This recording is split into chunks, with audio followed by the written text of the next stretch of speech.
dikatakan juga dalam tauhid itu, wa kana dzikra la yufidu faidatan illa bitalqin.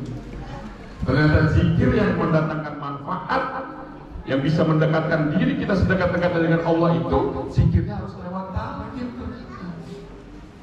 Dalam kitab yang lain di Qur'an 5 kalau masalah bunyinya, wa kana dzikra la yufidu faidatan tamatan, pakai tamatan dalam kitab yang lain, illa bitalqin. Faidah yang sempurna kecuali dengan talqin, harus lewat talqin.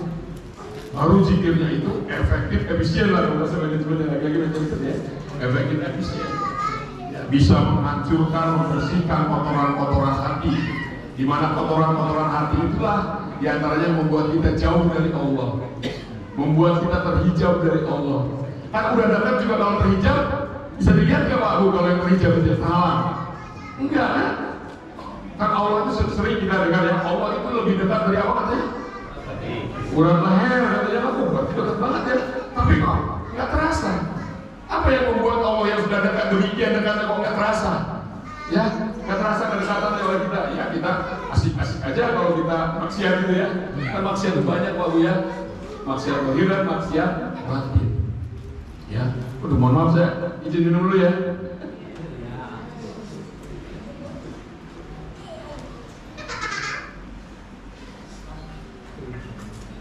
Mas Gun baca berapa ya? Baju bebas. Oh kok bebas? Mas Gun bebas, saya nggak bebas nanti. Terbatas kemampuannya maksudnya. Baik, kembali ke yang tadi ya. Jadi cara untuk mengenal Allah itu dengan dekat kepadanya. Dan cara yang paling baik untuk dekat kepadanya ternyata zikir. Ya, pantesan zikir itu disuruh banyak oleh Allah. Karena apa? Karena Allah itu sayang sama kita, ingin kita dekat kepada Allah, dan Allah sendiri menginginkan kita mengenalnya, ya, mengenal kepada Allah. Nah itulah yang dua Pak. Setelah kita tahu, dan alhamdulillah kita semua sudah talqin, ini sudah talqin semua ya, alhamdulillah sudah talqin. Nah kita sekarang lihat zikir kita nih, sudah sesuai nggak dengan contohnya?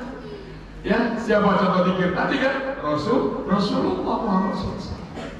Tadi dari segi kuantitas saja, Rasul itu banyak zikirnya. Nah kita sudah banyak apa belum nih? Insya Allah ya sedang mengusahakan. Karena pemerintahnya juga harus banyak zikir itu supaya efektif. Nah selain itu, zikir itu juga kualitasnya harus kita lihat. Kalau untuk mencontoh Rasulullah itu terlalu jauh, mungkinnya susah bagi kita.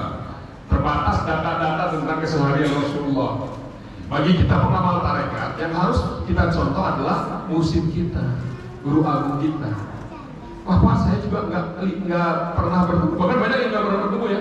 Dari mana kita mengetahui contoh zikir dari guru agung kita? Dari petunjuk-petunjuknya. Zikir kita yang ketika kita ada berapa Bu? Pak? Ada dua kan? Zikir jahar, zikir khafi. Nah, zikir jaharnya dulu ya. Zikir jaharnya, kata Abah, kalau zikir jahar itu pertama jumlahnya diusahakan lebih dari 165. Itu dari segi jumlahnya dulu. Yang kedua, ketika kita akan melaksanakan zikir jahar, yang 3 di awal harus perlahan, kata Abah, la ilaha illallah. Di antara yang 3 itu, yang perlahan itu, yang pertama harus paling terasa, kata itu. Harus paling terasa. Berarti yang mana tuh? Yang pertama, lah. Ya, harus paling terasa. Bahasa apa itu? Harus paling terasa. Jadi ternyata itu enggak